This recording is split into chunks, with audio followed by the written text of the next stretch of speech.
What's the story on this guy, Sean? He hit up the coach and said he had like 200 street fights and like he's gonna f a lot of guys up. The history of the mixed style is rich and vast as martial arts themselves. It has many curious and other cases we often overview on this channel. But today's video will be a little bit different. This time we're going to talk about the cases when overconfident and brazy fans and also regular people that are not related to the sport decide to challenge real fighters. Please don't forget about the likes, comments with forewords, and subscribe to the channel. Here we go. We would like to start with a rather recent but very funny story.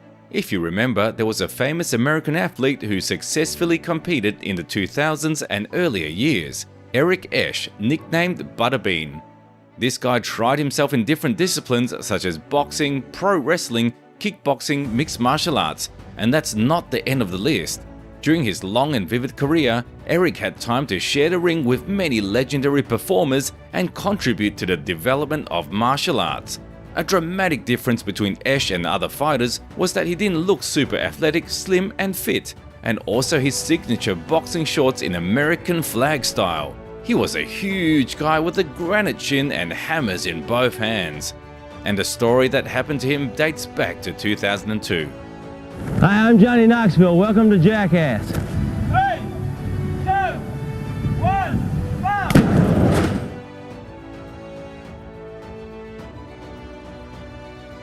Back then, a popular American actor, Johnny Knoxville, who was one of the creators of the popular TV project Jackass, offered Butterbean to literally hit him in the face in the middle of the story in the USA.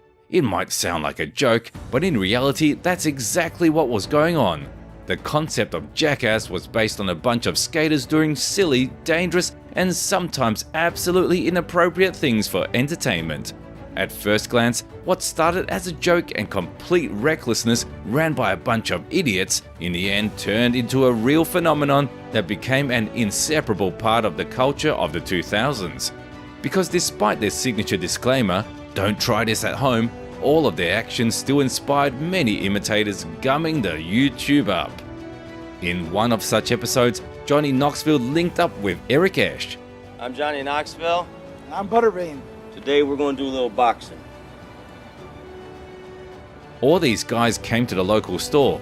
Near one of the counters, the guy drew some kind of a ring. To the cashier's dread watching them. The girl walked in front of the camera with the first round tablet and the action began. The first knockdown caught up to Johnny Knoxville already in the very beginning.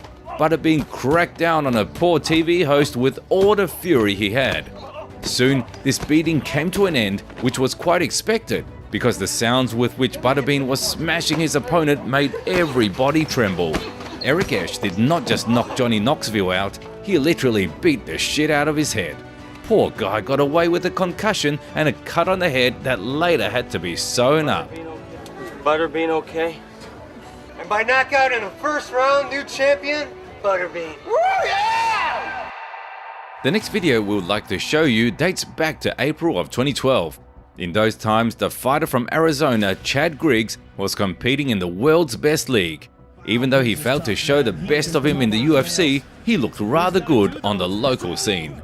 During one of the Good Precious fighting days, he was challenged by the fan called Creepy Nate Brinkley. This fight, if it even can be called that, took place inside some sort of a show.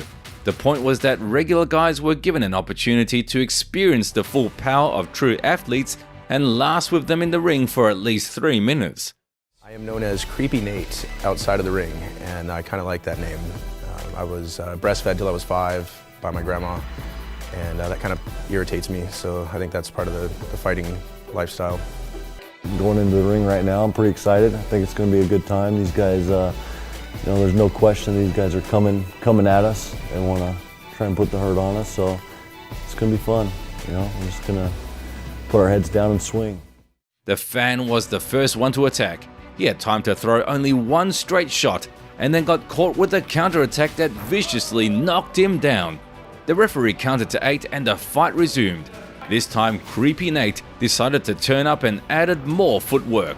However, in reality, it looked like he got stuck in the ropes pattern. The referee stepped in again. The next little mini explosion happened to be the last one for Brinkley. Before the fight ultimately stopped, Griggs had time to land a couple more strikes, while the fan tried to explore the lower level. Overall, everything ended on a good note, and the regular guy realized what it's like to enter the ring with a professional. He hits pretty hard. Yeah, I've never felt anything like that. Next, we have a similar case, but this time a more recent one. Do you remember a video from the beginning when Sean Strickland was talking about the guy that came to their gym, saying that he had more than 200 street fights and won all of them? That's what we're going to talk about. Right now, the world's best league has an active 35-year-old fighter named Chris Curtis. He has a record of 30 wins and 10 losses and competes in the middleweight division. Action Man is a rather experienced veteran who faced many worthy opponents on his way. However, in March of 2022, he met a 1 in a million opponent, no doubt about it. Think about it yourself. How many people with a record of 200 to 0 do you know? And Curtis got curious as well about what this guy was going to show. Apparently, a so-called street fighter followed an unwritten rule of don't hit the body but get hit back. Because already at the beginning of this video, one could clearly see that the guy in a grey t-shirt got very tired. Or more so, the subsequent kicks from Chris Curtis to different levels and overall light work in the style of sparring was only making things worse. His face expresses complete disappointment and a realization of the skill difference. But the video doesn't end here. As it became known later, after all we've seen, this street champion told Chris Curtis that he could have easily knocked him out, but decided not to do so. Chris was quick to react. I'm offended. So no, bro, come on. Put your glove on or leave. Take your pick. Put your... Overall, the following conflict led to nothing, but entertained Sean Strickland. Sleep me. Prove it right now. No. You're saying it's cardio? You're saying it's a cardio issue? You're saying, bro, right now, I will change your life forever. Then we have two more cases when very overconfident guys decided to challenge the masters of their craft. In this footage, you can see how a presumptuous guy in a white t-shirt shows his skills, or in other words, tries to survive in a fight against a professional boxer. The poor guy experienced his first knockdown after 20 seconds in, but the darer did not stop there. He managed to get up, but only to quickly drop down on his butt once again. After a short break, an insolent guy did not appreciate the evinced respect, which he immediately paid for, and to finish it off, a spectacular removal from the scene through the ropes. On the next video, an impudent street gangster with no outwear challenged a more experienced opponent. The vivid outcome of this you can see on your screen. The guy in blue gloves had time to rejoice the passers-by with spectacular pirouettes and ability to take a punch. He should be given credit for that. After landing on a solid ground a couple of times, he continued to offer resistance. But on the other hand, was it worth it? Throughout several minutes, the representative of Ruthless Streets only received an unanswered damage. What we can definitely say is that the guy learned a good lesson, and that's what matters the most. We gradually get to the most famous cases when amateurs face the professionals in the ring. In 2019, the legendary MMA fighter Alexander Emelianenko, who is the brother of the great Last Emperor, decided to try himself in the new discipline. His opponent happened to be another Russian athlete, but from a completely different sport, not related to martial arts at all. On November the 29th, the VTB Arena held a fight between Alexander Emelianenko and a professional powerlifter and strongman Mikhail Koklaev. У нас есть, Саша, контракт, что мы должны, как говорится, как зеницу ока... Бить тебе нельзя до боя. Не, Сань, ну ты так рассуждаешь. Контракт, поверь, как сказал один мой знакомый приятель, он сказал, придумай, как тебя убить. Поэтому нужна задача дойти до боя. Ну, у тебя задача дойти до ринга. Она простая. Посмотрим. The fight started off quickly. Despite an enormous difference in experience, the amateur strongman at first tried to pressure Emelianenko and attacked with singular jabs. Frankly speaking, since that moment, it was clear that Alexander was going to win. The reason for that was simple footwork and head movement, which you cannot lose after so many years in this sport. A Dark Reaper avoided any convergence attempts of Koklaev rather successfully. Emelianenko Jr. dismantled his opponent's chin to small details with no issues. Even though he passed his prime a long time ago, it was still easy for him to deal with such a level of opponents. After 2 minutes, he figured that the powerlifter was simply getting lost and didn't know how to act. In a calm and slow manner, Alexander was majestically taking away the ground under Mikhail's legs. The latter could only breathe heavily and try to catch his vis-a-vis with a chin up in the air. In the end, Alexander needed less than a round to earn a brilliant victory by a spectacular knockout. Хотел растянуть, специально хотел, чтобы он восстановился и показал именно все, что может. Я мог бы еще быстрее закончить этот бой, все видели, но я дал возможность ему восстановиться, поднять руки, опять начать атаковать, и все видели, что тренироваться и тренироваться надо. And to conclude our video, we will tell you a story in the tradition of domestic dramaturgy, with the main boss or evil hero, whatever people prefer. To fill you in on the situation, let's start from the very beginning. There's a guy in our world called Charlie Zelenov. He's an American with Russian roots who was a fan of boxing from the very childhood and watched it on TV on a regular basis. Even though physically this guy lives in the same world as we do, spiritually he is on another dimension, being the greatest boxer in history regardless of the weight class.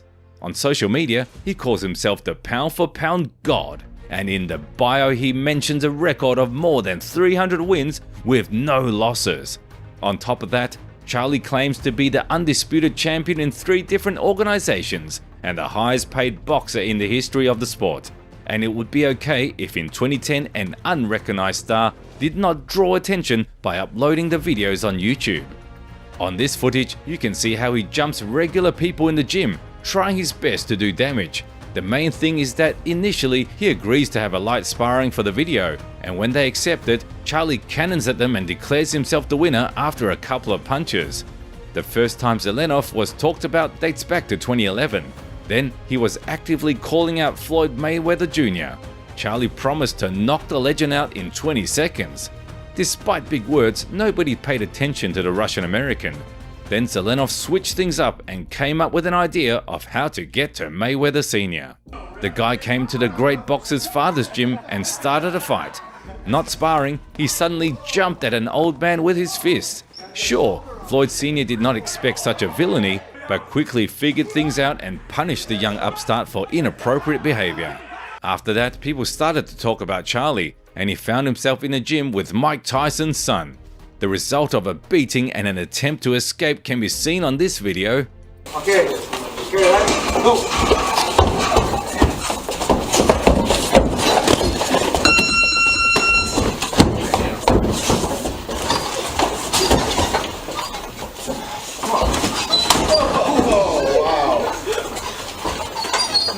No, hold up. All right. Call it. Let's go. Let's go. However, the epitome of a so-called career can be considered a fiery fight with Deontay Wilder himself. Zelenov was calling him out on social media for a very long time, but didn't get a desired reaction. Over time, he somehow managed to get the phone number of the legendary boxer. He called him, continuously insulted him, calling hard names and allowing himself to throw dirt even onto his family. Eventually, Wilder accepted his offer and flew out to the gym situated in Los Angeles. Prior to sparring, he made Charlie sign a waiver of claims in case of severe bodily damage. And then he beat the whole life out of an overconfident and silly airhead. Godly karma in action as it is.